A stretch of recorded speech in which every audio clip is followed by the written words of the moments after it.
in spring 26 is it's going and it's finding two appropriate tables and joining them together on some appropriate length. It's not necessarily the same structure that you see in your DB schema, but it's going to be vaguely similar anyway, because this is how all relational database queries joins work. So so I've been calling this particular type of join, this vanilla generic join, a comma join, just because in the SQL statement we're separating the table names with commas, and so SQL assumes that the comma separated table names mean that they're going to be Cartesian product joined. And in order to keep this from being a Cartesian product, that is every row in section maxed with every row in course, we're saying, okay, but only retrieve those concatenated rows where this thing is true. And this isn't really part of the join. This is if I were writing the relational algebra for this statement, this is what I would put as the predicate for the Cartesian product. Whereas this is just, the predicate for the selection statement, really. Out of all of these joined records, only return those records where the one column name department name is computer science. So I think, did we spend the entirety of the last class on this slide? I don't think we got past this slide, right? But this is how joins work. Now, when we do joins in Microsoft Access, I think comma joins still work. We can type in a statement like this. Now, I'm not going to be able to, I don't have the data for this university database in Microsoft Access form, so I wouldn't be able to type in these exact SQL statements. But if I had a wind data table such as the one that you used in your most recent assignment, homework 4, is it, due this Friday, and I were trying to connect the station table with the wind DAT table, I could probably use a comma to do that, and it would understand, because that's sort of standard old-timey SQL. But when Access creates its joins on its own, it actually doesn't use commas. It uses the keyword inner join, which is basically taking this predicate and then putting it in the from line and putting inner join in between the tables rather than the comma. And so that is actually what you saw and explained to me in your very first homework when I asked you what SQL query did Access generate. I think the keyword you guys saw was inner join, not that there wasn't a comma. And the predicate actually appeared on the from line, which I kind of prefer because I like having the predicate next to the thing that it's modifying, but this works. So, okay. This SQL query was a little bit complicated. I admire the simplicity of that last one. Just show me the names and course IDs from the instructor and teachers tables so that I can see the courses, at least the course IDs, the course numbers that instructors are teaching.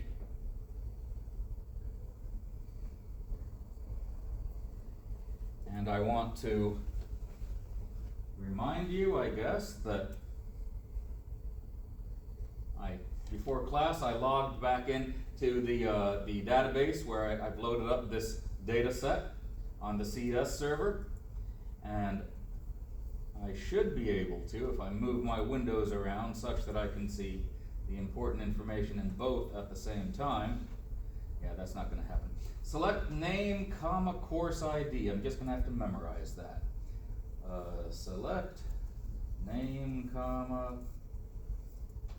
course underscore ID from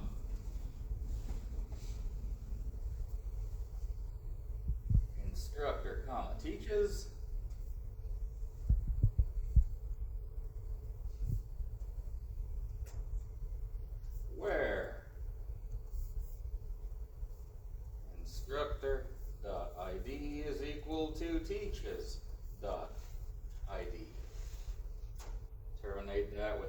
semicolon, and it returns this value here, and I regret actually not reminding myself before typing this SQL query in of what the original structure of these tables were before. I have I'm just going to select star from instructor.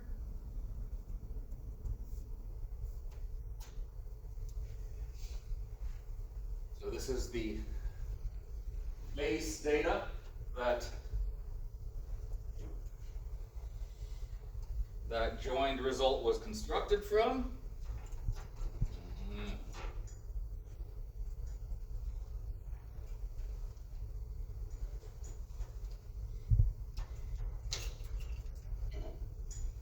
I don't know which of these markers is going to work.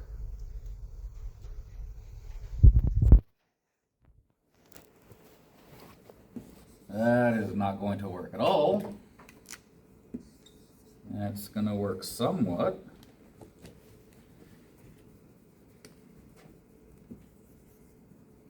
Okay. All right. Maybe I'll go with this one for a while.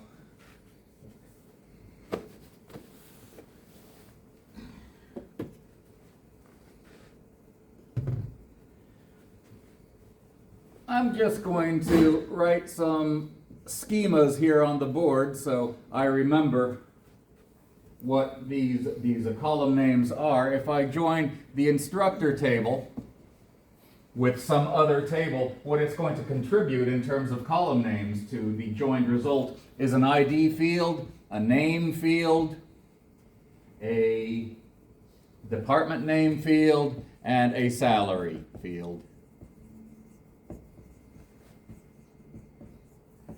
This is kind of a quick way of writing a schema, the structure of a table. I sometimes call this a single line schema. The author doesn't, the book author doesn't call it that. That's just a term that I invented, as far as I know. And if I were to join the instructor table with the teaches table, it would come with its own single line schema.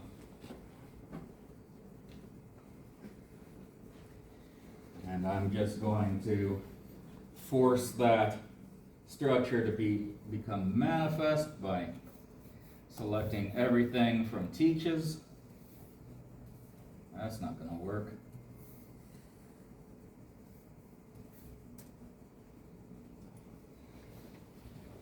So teaches has an ID field, a course ID field, a section ID field, a semester field, and a year field. Now that I see all of the columns that are going to be joined together in this joined structure, I'm not surprised that the original, that the final query only asks for two of those fields. The name field is going to come from the instructor table. The course ID field is obviously going to come from the teaches table. They are unique to those particular tables, and so they don't need table names prepended to them in order to say which column of the contributed columns are you going to include within your result set. And so I can see that the SQL query that the author gave me works, and I feel like I can trust from what I know of SQL that when I see Crick and Bio 101 in this result, that means that Professor Crick is the one who teaches Bio 101 and Bio 301. Professor Srinivasan is the one who teaches CS 101, CS 315, CS 347. Professor Kim is the one who teaches Electrical Engineering 181. Professor Wu is the one who teaches Finance 201. This SQL query seems to fit the intent, the request that we know the names of the professors that are teaching all of these class numbers, class IDs, that are originally present in the course table, but we didn't,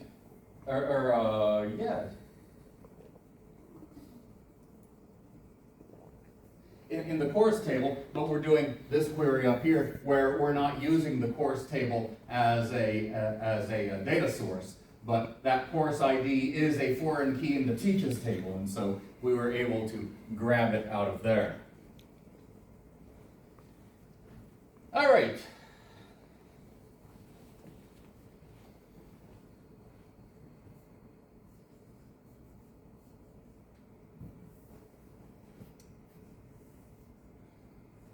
Mr. Calbreath, the select name course ID from instructor, teaches, where instructor.id is equal to teaches.id. Does that seem particularly complicated to you? Is it fairly straightforward? You can look at something like that and tell me what it means, what it's going to return, what it's meant to return? Yeah. Don't necessarily need to do the relational algebra to figure out those things.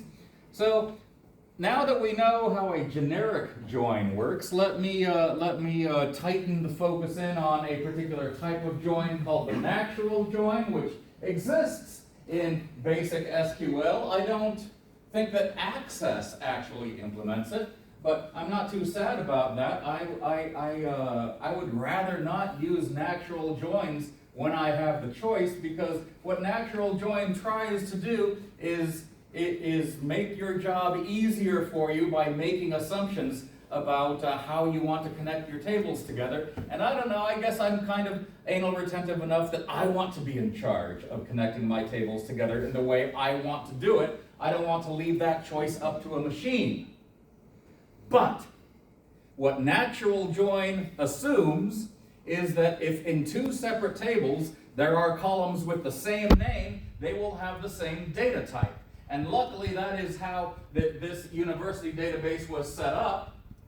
When I have two fields named course ID, they are actually the same data type and they come from the same universe. They start with a string of letters and then a dash and then some course number. And so SQL's assumption happens to be correct in this case, but it's not necessarily correct with every database that every single person creates. I mean, even the flight number, the airfares data set that we were working on, I don't know, a week or two ago, when I asked for flight number or something, when I'm printing out flight number, sometimes the flight number ends up being a string, and I just think if there's the word number inside a column that I'm actually going to have a float or an integer data type in that column, and that's not necessarily always correct. And so that's the sort of reason why I don't really like that SQL makes these choices for me. But since the authors of this textbook created this database such that it wouldn't mess too much with natural join, Mr. Calbreath, if instead of that overcomplicated query that I asked you to analyze before, if I asked you to tell me what this query was going to do, what do you suppose select star from instructor natural join teaches would do?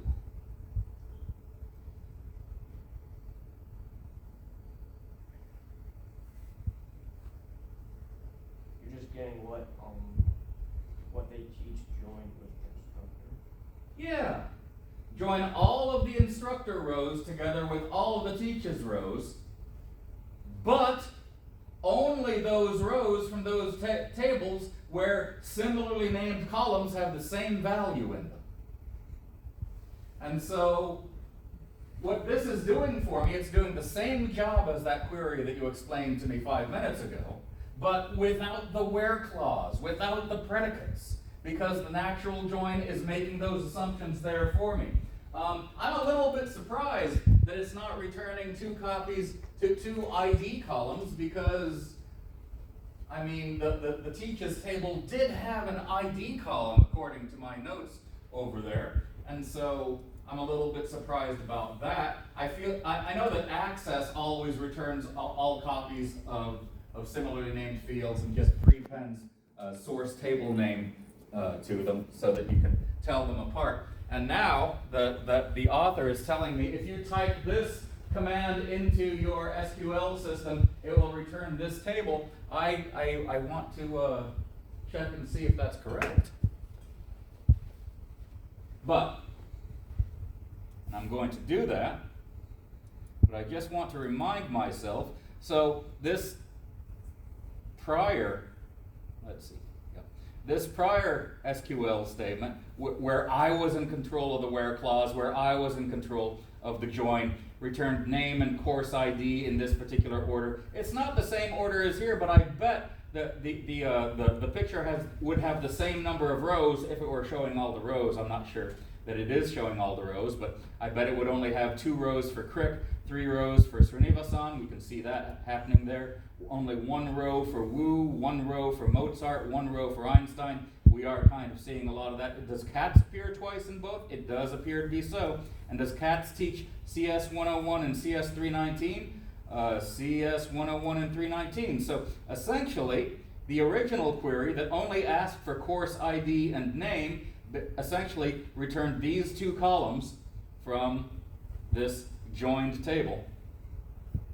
And now I want to see if I get more or less the same table if I just use natural join. Because Sam, Yes. would you appreciate being able to get the same result by typing less characters of text into a black console window in your computer? I would. You would? Let's see, select, star. I'm just going to put every clause on its own line. From, instructor, natural join, teaches. Oh, that's a big table. I wish it would refresh when I resized, but it doesn't, so I'm just going to redo that. Okay, there.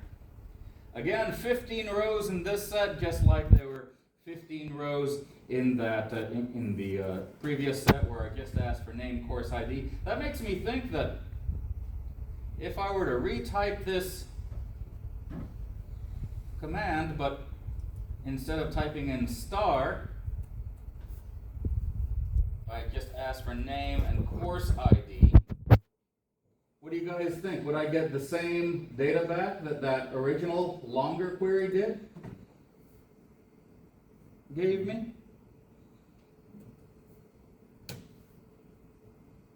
Is it even in the same order? I believe it's in the same order. 2 Cricks, followed by Srinivasan is separated in 3 places, and then Brandt is like sort of in between the first 2 of them. Yeah, so the order that we're seeing this result in is kind of based on the order in which this data is stored on the hard drive. We're not getting the same order that the author was showing in his picture, but ultimately, had that picture been complete, we probably would have had only 15 rows, and so it is the same data, just in a different order. It is the same set of data. That's why mathematicians like thinking of database tables or results in terms of sets. Because in sets, order doesn't really matter as long as all of the sets that you're talking about contain the same exact values, the same exact objects.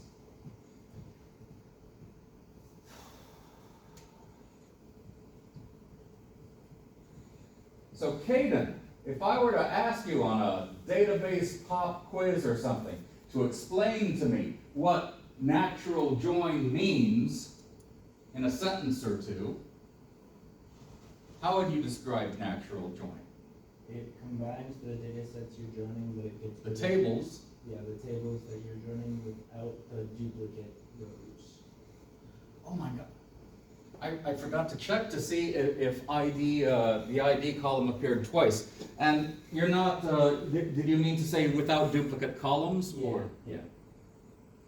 It does. It only natural join also eliminates duplicate columns. I didn't expect that. Another reason to hate natural join. So many things that are out of my control here. But still, I feel like I would take a couple of points off your response, Caden, because I feel you left something out. How does it join these two tables together?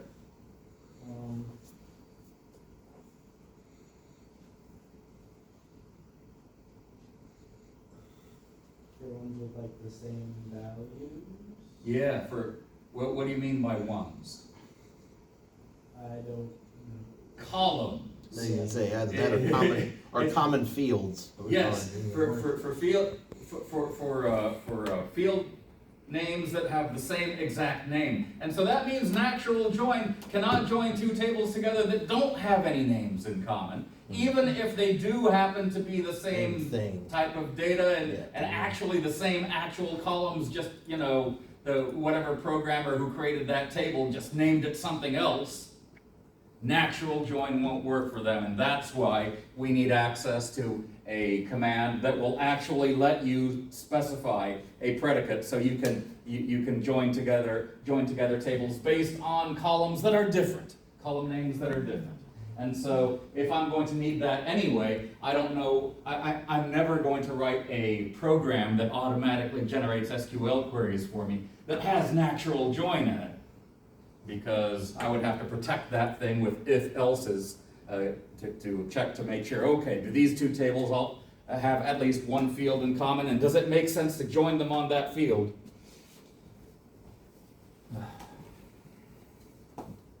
All right. So I guess that makes sense. How did they get the names to be grouped together like that Well, in that table? I don't, what do you mean? How did they get the cricks to show up together? The names are all like spread out in that table, but in the PowerPoint, Oh, yeah. they're all like organized. Oh, I wonder if the PowerPoint organized them. No, they're not even alphabetically organized. But they're still grouped together though. They are grouped together. I suspect that they did it that way just to make it look pretty. I think they copy pasted things around. Or it could just be that that's the order in which they were saved in the text file that the data was being pulled out of. Okay. Yeah, so I think it was just luck because oh no, wait. It is ordered by ID. Okay, so, hey, did I teach you guys the order by clause? I think I talked about it in passing one day and may have demonstrated it. Let me come down here. And I don't want to do this one. This is only 2 columns. I'm going to do the select star, but I'm going to add the order by clause. Order by, what was it? ID, I guess? Thank you. And now, there you go, Mr. Kapiski. They got it in that order because they actually ordered by one of those fields. If you did it order by name, would it do it alphabetically? It would order alphabetically by name, yes. Okay. Cool. And I mean, now you're getting the sense of how you can control how you get your data back from these machines. You know that your data is stored in separate tables, so you know that you can join them together, hopefully not with natural join, but with a comma, and then you're going to add some extra stuff in the while clause to make sure that the correct columns get compared when those rows are concatenated together. You can order it in a way that is pleasing to your eyes. If what you really care about is professor names, then you'll see those professor names all together and in alphabetic order, or in reverse alphabetic order if that's what you prefer. If you're one of those nerds who knows not the professor's names but their star IDs, then you might want to just sort them by IDs, and that might look prettier to you. That might have more information for you. So yeah, SQL does give you quite a bit of control, and that's probably another reason why I object to, I resent giving up control to the machine by using natural join, because half the time natural join doesn't even do what I would have wanted it to do in the first place. I think I'm going to come up with an example of that coming up here. Let's see what's on this next slide.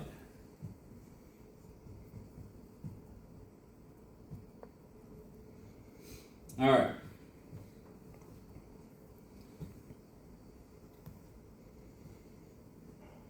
So I think we already ran this select name course ID from instructor natural join teaches. That's great, but you'll recall when we saw this result table, we saw professor names and then we saw course IDs like CS 101 or whatever. And I mean, I don't know about you guys, but I don't necessarily always know the name of a course just by looking at its ID, its call number, or whatever that's called, the course ID. I don't necessarily know what CS 3528 is. The only reason I know what CS 3507 is I'm teaching that class right now. But if you were to, if Bao Zhang last year were to tell me, yeah, I'm going off to CS 4907 or something, I wouldn't necessarily know what class he was teaching. I don't know what his ethics course was ID'd, but if he had told me that he was going to teach the course with that ID, I wouldn't necessarily know that he was going off to teach his ethics course. I would prefer to know the title of the course than course ID, right? Just like I would prefer to know the name of the professor rather than their star ID, right? So, if I want to have not a two-column response of name and course ID, but rather a two-column response of name and course title of all of the courses that this professor is teaching or has taught according to the teaches table. What tables would I need to join together to make that happen, of course, according to your DB schema cheat sheet?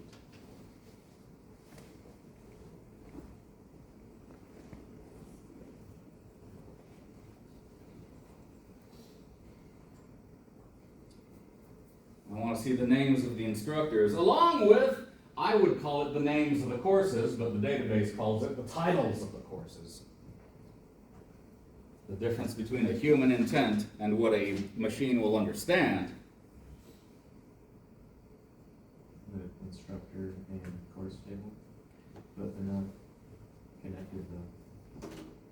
Yeah, but even if there isn't a physical connection on your DB schema, is there common data between those two tables that you want to join that you could use? A connection that you could just build on the fly?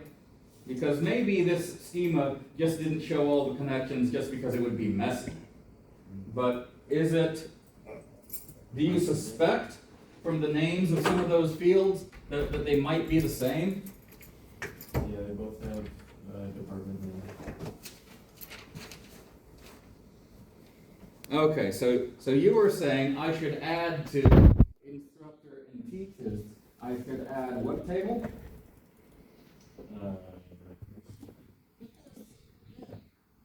Okay, so if I'm going to consider adding the course table, let me put up that single line schema. Course, and that starts with course underscore ID and title and department name and credits. And so you were you were afraid that since there wasn't a specific line connecting course to either teaches or instructor, it would be it might not work. But we're going to assume that the author just didn't draw all possible lines here.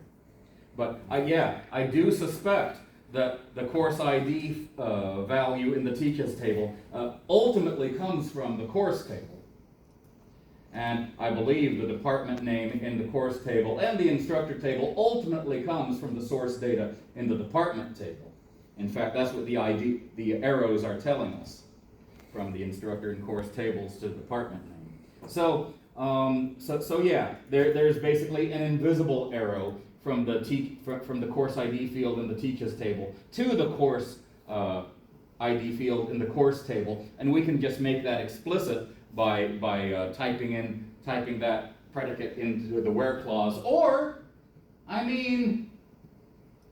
we do have natural join that will take advantage of all common fields like that, right?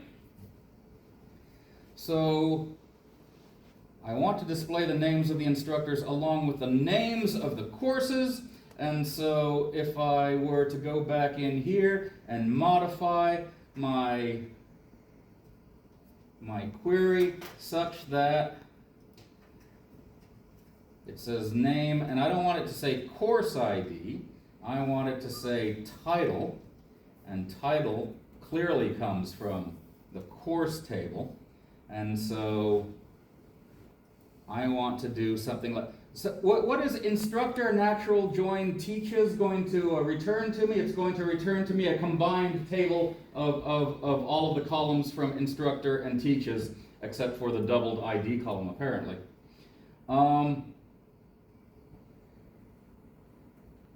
So that's like, that join table is like a source table in itself. It's going to have ID and name and department name and salary and course ID and section ID and semester and year all together in that joined table. And so there is a course ID field in common between that joined table and the course table. And so I believe I can just say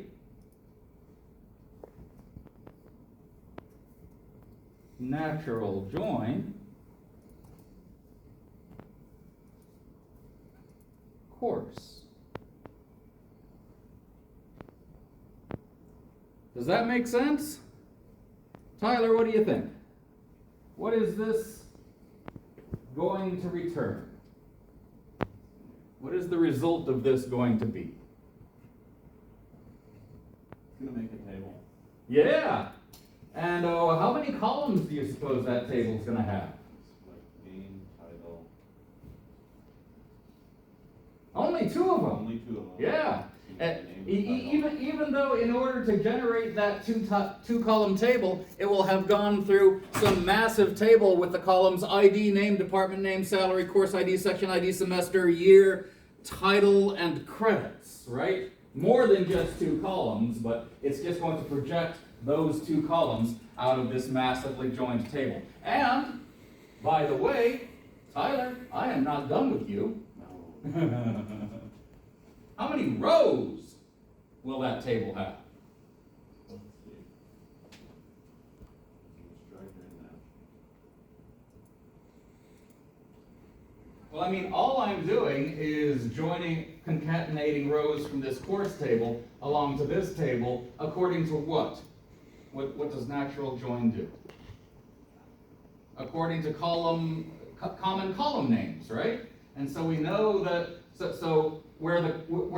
we know that this joined table here has course ID in it. We know that the course table has course ID in it. And so only CS 190 rows will be concatenated onto the end of this, right? And of course it's going to be, it's going to have 5 extra columns there, but we're only going to show the name column and the title column from that course table. Does that make sense? And if everything works correctly, it's going to have 15 rows. I didn't test this in my office before class today. Boy, I hope this works. Oh. Tyler, what happened? You made 12 rows. But didn't you tell me to expect 15 rows? So they certainly thought would happen. What happened here? What did happen? Let's see. What is the was first I joined these two tables together into a joined table that had, I'm just going to call this temp table 1, that had a single row schema of ID and name and department name and salary and course ID and section ID and semester, I'm just going to shorten, and year, I'm going to shorten. So that was the single row schema for the joined table out of those first two tables, and I joined to that this table using natural join. And Laura, how does natural join work? Combines the tables besides the rows in common. It only combines rows together where the values in commonly named columns are exactly the same. Right? And what are the common columns between this table and this table? Course ID. And Department name. Tyler. There was a second common column in there that you forgot to tell me about. I've been ruined.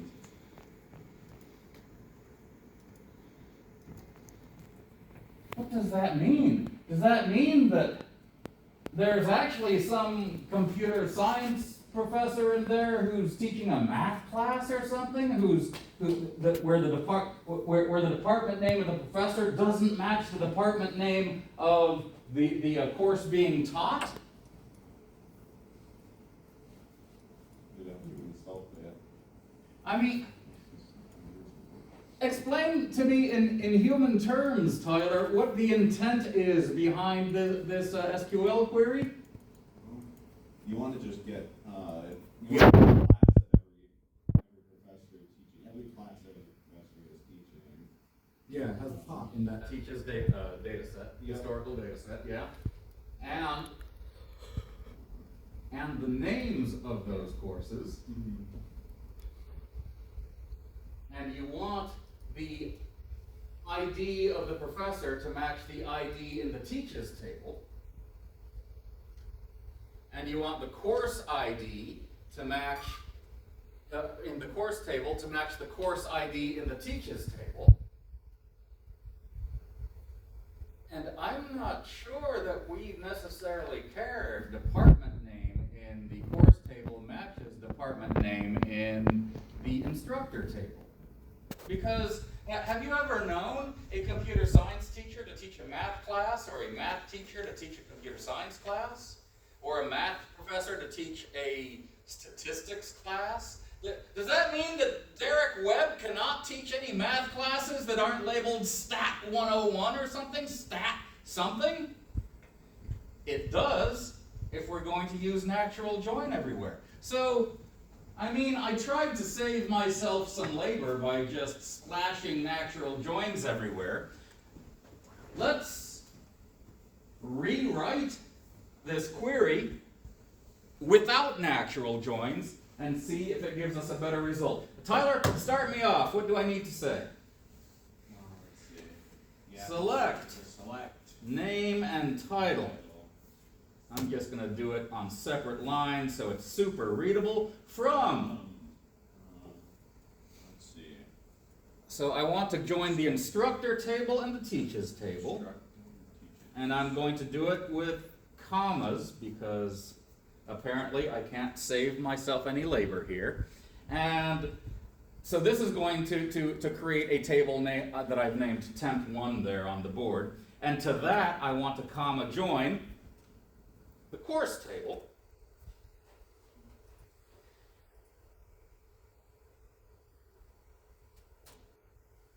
And where I need a where clause. And this is a lot of typing, but it should be fairly easy. I just want to make sure that okay, you know, to save myself some typing, that's not what I want. Okay. Where instructor.id is equal to teaches.id, right? And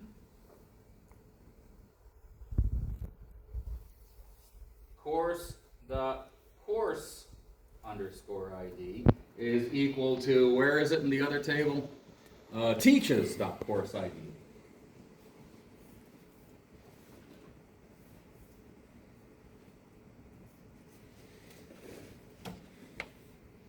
Is that more or less the same query as I had on top of the black screen with the two natural joins? I'm just not allowing SQL to make my joins the way it would do by default. And so you're telling me, if I do this correctly, I'm going to end up with 15 rows, right? Sure. Why would I want to end up with 15 rows? Because I originally had 15 rows when I just joined those two tables together, right? Instructor natural join teaches. That worked really because there was only one common column between the two. I just feel like one of these teachers at least is teaching courses from two separate departments. And so those things aren't matching. All right, hey, I have 15 rows here. So now that I know that that's more or less working the way I want to, let me see if I can figure out why it wasn't working before. I didn't want to do that. How do I fix that? Maybe I fixed that. What I'm going to do is, I'm just going to show everything. And I'm afraid that my rows are going to break because my window isn't big enough, but I guess I'll just have to live with that, yep. Again, I have 15 rows here, and I have Einstein in physics teaching this physics class. I have Mozart in music teaching this music class. El Said in history teaching this history class. Finance guy is teaching a finance class. Electrical engineering is teaching electrical engineering. Comp Sci is teaching comp sci. Oh, Brant! Brant is the one who's ruining everything for everyone. Brant is a math professor teaching a freaking computer science class. That is why that natural join that only joined together rows where the professor's department assignation was the same as the department that the course came from, dropped 3 rows. Because we have Brant teaching one of those classes, and that must mean there's 3 more rows that has a mismatched professor department and course department. So it's not this Katz guy, it's not this Srinivasan row. Oh, did Brant teach 3 classes?